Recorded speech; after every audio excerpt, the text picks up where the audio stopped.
What's going on, guys? Welcome to our general sports segment. Today we're going to do our awards predictions, MVP, Defensive Player of the Year, Sixth Man, Coach of the Year, Rookie of the Year, and Most Improved. So let's just get the ball rolling right away. Dan, who you got for MVP? Anthony Davis. Anthony Davis? Big pick.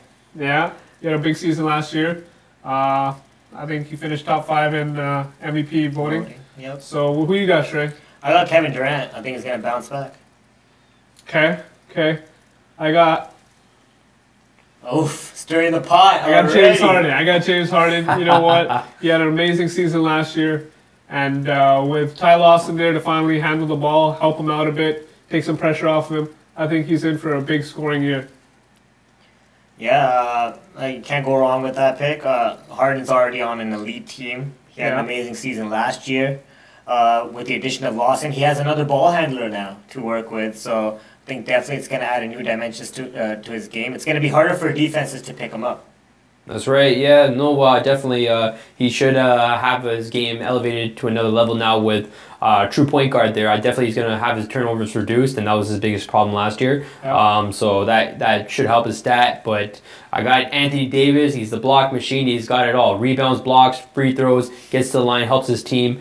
I think this year, if he can get his team into the playoffs, get that winning record intact, that's definitely an MVP candidate right there.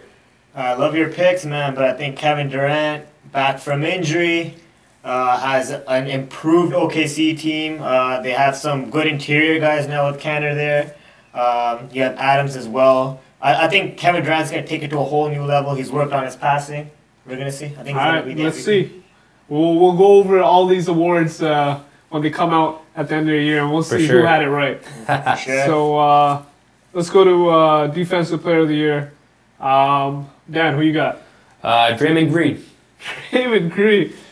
Okay, no, he's good. Yeah, all right. What are you laughing at? Come on, man. No, he was runner-up last year, but I don't know. Some players, they tend to, when they get the big contract, they slow down. But true. Hopefully Draymond doesn't for your sake. Yep. Who you got, Shrey? I got Anthony Davis, the bro. Yeah, why did you get Anthony Davis if you got him MVP? Yeah, it's all good, man. You know what? I actually surprisingly forgot about Anthony Davis. He is a good pick, but I got Rudy Gobert. He's the anchor for the Utah Jazz, and when he did have playing time, he was trying to block every shot from a 3-point line, from a free throw line, or even at the rim. He was going after everything, and I think with playing time, he'll be pretty successful in getting up in the rankings for Defensive Player of the Year. Utah was the best team in the second half last year. It was all because of Rudy Gobert. I love that pick. I still think Anthony Davis brings a lot to the table, offensively and defensively. Obviously, we don't really notice the defensive side. Yeah. But I really think Anthony Davis is going to take it to the next level. Yeah, good picks there. You guys got shot blockers for sure, but Draymond Green not only can shot block, he can also steal. And, when it comes to steals block ratio, I think he's going to be one of the highest in the league this year. Yeah, he can guard any position. That's right. Honestly, so it was a good pick. Last year, it was a tough call for Draymond Green to not win it, but it's tough. Honestly, there's a lot of players who deserve it, and tough pretty much singling one guy out. All right, let's go on to the sixth man. This time, Shrey, who you got? I got my boy, Brandon Jennings, on Detroit. I think coming off the bench, he's going to be the guy who's given the green light to shoot. He's going to have, I think, the Lou Williams type of role, but he has the ability to pass the ball and distribute and get others involved. And before his injury last year, he was having, I think, probably his best season in the NBA alongside Drummond. Him and Drummond just clicked. Yeah. I think he's going to take it to the next level. Yeah. Who you got, Dan? We'll see about Jennings, but I've got Beverly. I know it's a little bit of a long stretch there, but, we got Ty Lawson there right now, and Beverly's going to be backing him up. I see him trying to prove himself a little bit. You got James Harden in the backcourt as well with Ty Lawson. Someone's going to come off, and they're going to expect Beverly to have a big season, especially if they want to make a push to being a big threat in the West. So I expect him to step up his game a little bit and start nailing those threes. Yeah. My only two concerns with your picks are, Beverly, the Houston Rockets already have a pretty stacked team, and usually the sixth man is kind of a player that helps bolster that team significantly, and Houston has good depth. As for Jennings, I don't know how he'll like the six-man role in Detroit. He's always a starter. He actually has one of those attitudes. He's one of those players with an attitude who wants to be a starter and feels like he deserves to be a starter. I got Isaiah Thomas. He was runner-up last year. Boston doesn't have too many weapons. It's just a young team, and last year he showed that anytime they needed scoring, they'd bring him off the bench, and he would provide all kinds of scoring. And I think he might be the sixth man. Yeah, honestly, yeah, Isaiah Thomas, good pick. I felt like in the fourth quarter they pretty much leaned on him. Yeah, he was the anchor for that offense in the fourth quarter. So he he really helped bring that team from the cellar to possibly a playoff position. So yeah, good pick. Yeah, what do you think, Dan? Well, yeah, after the trade, he definitely did step it up. He was a great pick off the. I can't say he's gonna go for sixth man of the year. I think that they're gonna have a different dynamic. He might even start. Like that team, you could really use him with more minutes and all that. But I don't know how the coach is gonna see it. They got a lot of young talent on that team, so if they're looking to kind of just go forward with the young talent, get them more minutes and get them to start, that's great. That's fine. But Thomas, he could definitely I could see him in the starting position, maybe some part of the, especially if they have a shot at that 8 spot. Like if they legit have a shot at that 8 spot, I see him playing a little bit, maybe in a starting role. So we'll see.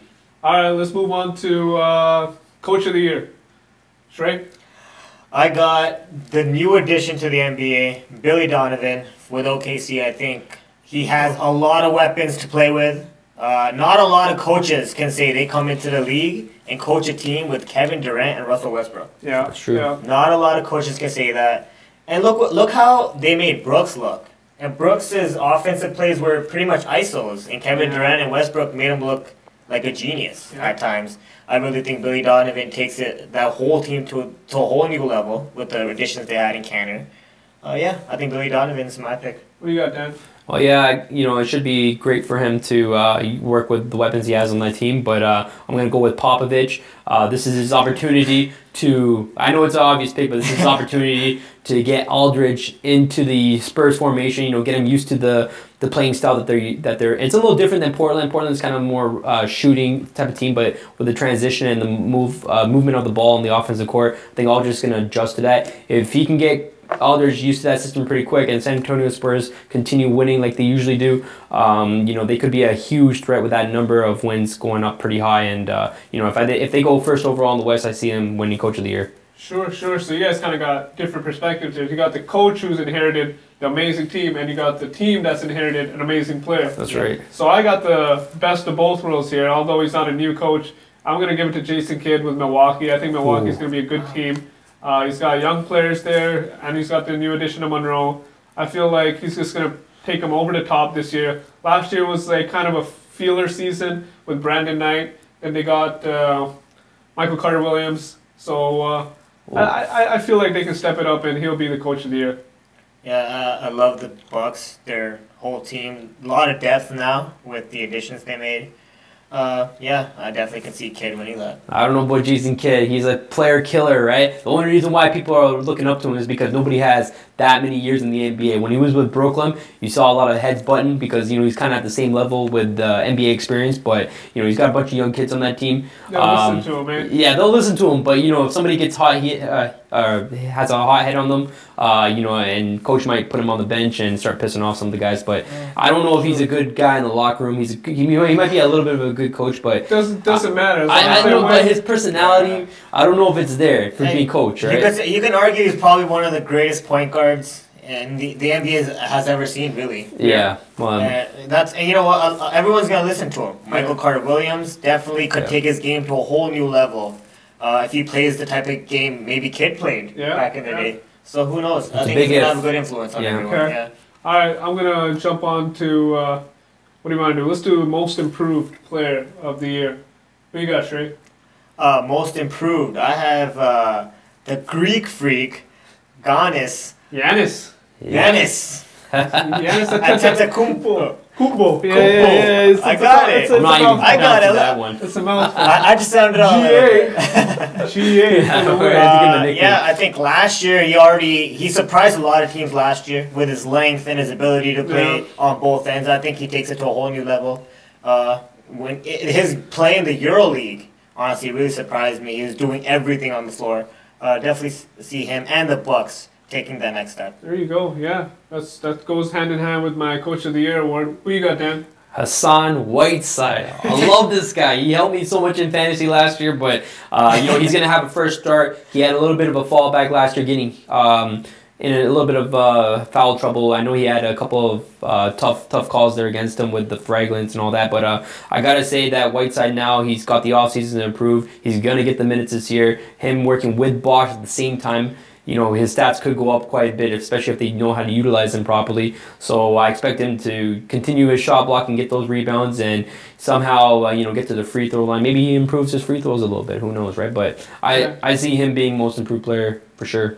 Okay. Well, you know what? I didn't think of Giannis, but now that you mention him, Giannis might be the guy there for most improved. I really think so. Whiteside kind of showed what he could do last year. I actually had Giannis last year as most improved, but he didn't really bring it. Yeah. I chose Victor Oladipo. He did have a really good year last year, 18 points, 4 assists, 4 rebounds. But I feel like he's going to take that next step. He's got more weapons on his side. It's a developing team. I hope that he can make it to a star level. I'm not going to say superstar. Yeah. But if he hits that 21, 22 points per game, I think that's most improved worthy. I would say the biggest knock on Oladipo was his tendency to turn the ball over. Yeah. Just do a little bit too much. He has the ability to play both guard positions, and Orlando, I think, is going to experiment a lot. They have Super Mario there now. Yeah. And man, that team's going to be exciting to watch. I can't wait to watch. Yeah. Oh man, it's going to be exciting. Yeah. All right. Rookie of the Year. Wow. Dan, who do you have? Anthony Towns. I don't. Anthony Towns. It's tough. Russell and LA. I was kind of debating between the two, but yeah, Anthony Towns. I like his position in Minnesota. I think he's gonna have a great year. But we'll see. It's a tough one right now. It's really hard to call Rookie of the Year, especially with this draft class. Sure. I would have to take a different position on that. I'd say Emmanuel Mudiay is going to win the Rookie of the Year. Oh, wow. I think out of all the rookies, he's going to have the offense. He's the only rookie, I think, that has the offense run through him right now. And Denver's just going to give him the reins and let him run with it. I think there's going to be that kind of time frame where he's adjusting to the game. He's already had a few turnovers in the first few preseason games. That's been an issue. His shooting has been an issue too. But I think as the season goes on, I think he's going to take that next step and help Denver possibly maybe even contest for that 8th spot. Who knows? Sure. I was surprised about the Mudiay, and Anthony Towns is a safe pick. Very safe pick there. Initially, I had D'Angelo Russell. In college, I thought he was one of the best players. I even had him as my number 1 pick for the draft. Yeah. I was gonna pick Russell, but thinking about it, Stanley Johnson really impressed in the summer league. If Detroit's always been kind of lacking in the small forward position, if you have Reggie Jackson, Caldwell Pope, and you have Stanley Johnson at small forward, that could help. If Miles Turner gets some playing time, if he becomes a starter for Indiana, that's also there too. I kind of got 3 on the bubble there.